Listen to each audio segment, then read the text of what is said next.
What up, though, people? We are back. It is Wake Up Woodward.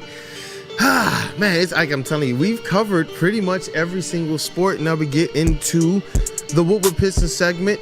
We got to digest what's gone down, and we got a swish or brick for you all to make it a little bit more fun as well. Hey, and we got to get the legend drum roll back in here. Let's go. Hey, yo! Shout out and welcome to the legend, Detroit News, Rod Beard, sports editor-in-chief of the Detroit News. Hey, you know what? Just kick things off right away with Rod's thoughts. Detroit Pistons 0-4 start to the season. They got a good chance, though, against the 76ers to actually get their first dub, but we shall see. No, my thought is just a quick appreciation for the Pistons beat crew and everybody else. Got to go to the season opener last week at LCA, and the love and appreciation is still there. And I don't go to nearly as many games as I used to, but I try to get to the season opener. But just good to see everybody back in another season of this stuff. I mean, that goes from the kitchen crew and the servers there in the media room, the ushers on the court. It's just good. It feels like the first day of school when you start a new season like that. I'm so glad that you brought that up as well. I try and encapsulate that sometimes, especially with my experience being, at least with on the pro sports beat being so new. I try and let people know like how cool it actually is. And on those first days, it's awesome. As soon as I looked at like the seating chart and I saw your name on there, I was like, man, let me go find my guy. Saw you, and it was cool. You know, there with the beat currently. And you deserve that, man. I'm glad that you get that type of respect and that type of reverence for the person you are and the professional you are as well. So, yeah, you know what? That's definitely one of the positive takeaways from this season. But I want to get some music going. I want to get into this swish or brick. I can't wait. No. You did it. He did an 1800, a Cuervo 1800 read, new read. Hey, listen, this is the swish or break. This one is cured in 1800 tequila. So you know it's about to be a good time, man. It's about to, and I see y'all got, and the dispo's on the back wall too. So let's get into this thing, man. Hey, JB Smooth cooking up with the graphics again. We got to get into this because these are from narratives that I've heard in droves. People are overreacting or underreacting to a whole lot of what's going on with the Pistons 0-4 start. They did start. They're starting the season with a gauntlet. The first 10 games are like squads that in a vacuum you would say, oh, they're losing. But when you see the games, you realize, man, they actually had an opportunity to win, and it was just because of this reason why. And so this swisher break is going to be based on the reasons why the Pistons are struggling. So I got some statements, and you guys will tell me if it's on or if it's off, if it's a make, if it's not, if it's a swish or a brick. The number one reason the Detroit Pistons are winless is because of the struggles of Tobias Harris. I'll start with you, Flannel. Swish. Ooh. JV Smooth. Oh, shoot, sorry. Trying to get this camera going over. Swish. Ooh. Yeah. KG. 30-foot swish. 30-foot. Oh, Rod Beard. What up, though? Brick is the schedule. You can put just about any other all-NBA player in Tobias' spot, and they probably still wouldn't have won these games. It's the turnovers and the schedule itself. Ooh, and the turnovers. You know what? Speaking on that, Cade Cunningham did say he has to get that under control because there is no way that this squad can win games with the way that he's turning over the ball. And it is good to hear him kind of take that accountability because it's something that he did state he wants to work on all offseason to get better. I think that just as important as it is to protect the ball at the end of games, the starts when you're trying to get this team going, you got to make sure that you're protecting the ball and not giving away free opportunities for the other team. So I like that nuance of your answer because a lot of people, their first answer is that Tobias needs to step up. I've consistently stated I want to see more out of these vets to support Cade in the fourth quarter. But we do got to be true to who they've played. And those other teams got the experience in the clutch when it matters. All right, next one. Cade Cunningham is the main reason that the Pistons are struggling in the fourth quarter. I wonder if some of the answers are going to be a little bit similar in nuance. But let's go, Mr. Flannel Sam. Oh, man. I am going to go around the rim and out. I'm not mad at you if you have that opinion because he has turned the ball over too much in the fourth quarter. His field goal percentage in the fourth quarter is terrible. It really is. But to me, still, when you look at the totality of everything that's been going on, this season is playing out as if Cade Cunningham is a star who has no help.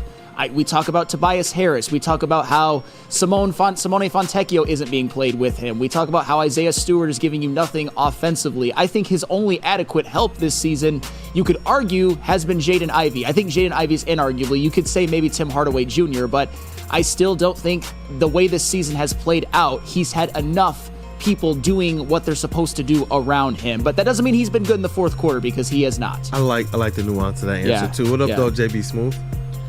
I'm going to go with a layup that just kind of rolls off the rim, only because of the simple fact I do like the fact that Cade does at times is aggressive on the floor. I just need him to be aggressive for all 4 quarters. It just seems like it's either first half or second half. He wants to like step up his game and be a little bit more aggressive.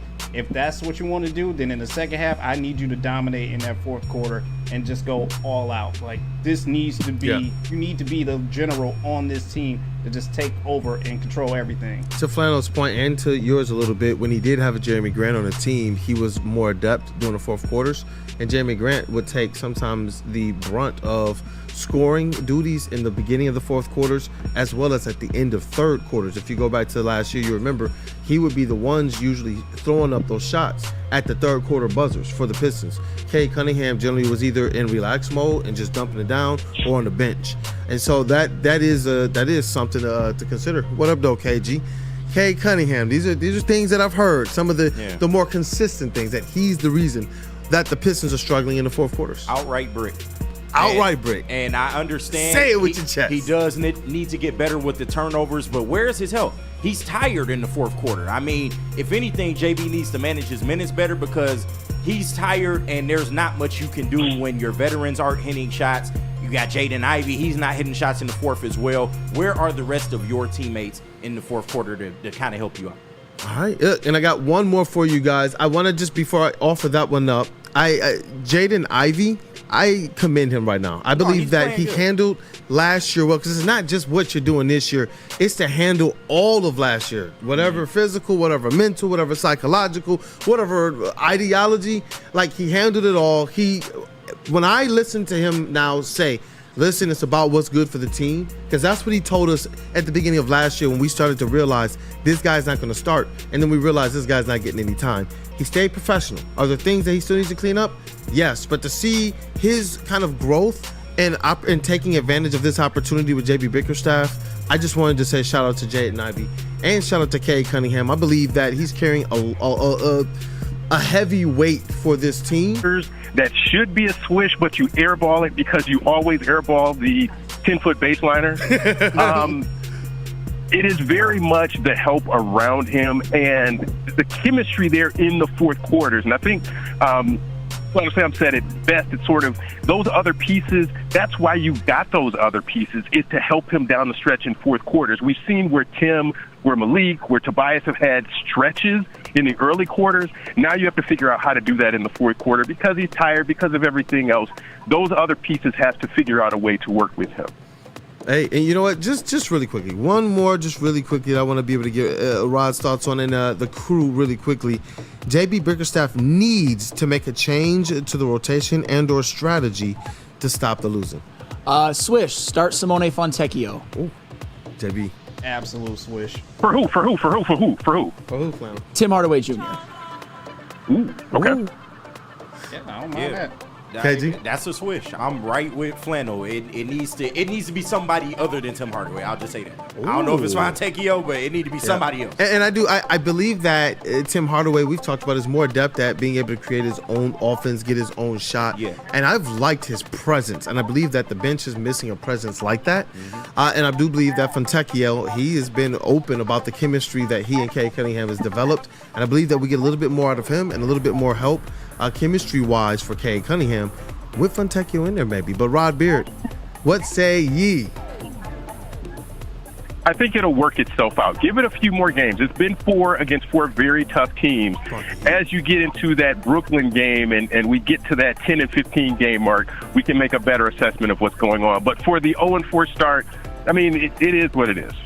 Yeah. Hey, you know what, Rod? You brought the heat. That is the swish or break for today. I do believe largely these Detroit Pistons are going to get through this 10 games and start to hit a stride, like you said as well, Flannel. That is about 500 basketball the rest of the way. I hope so, or at least for an elongated stretch. Because KG, you've mentioned it too.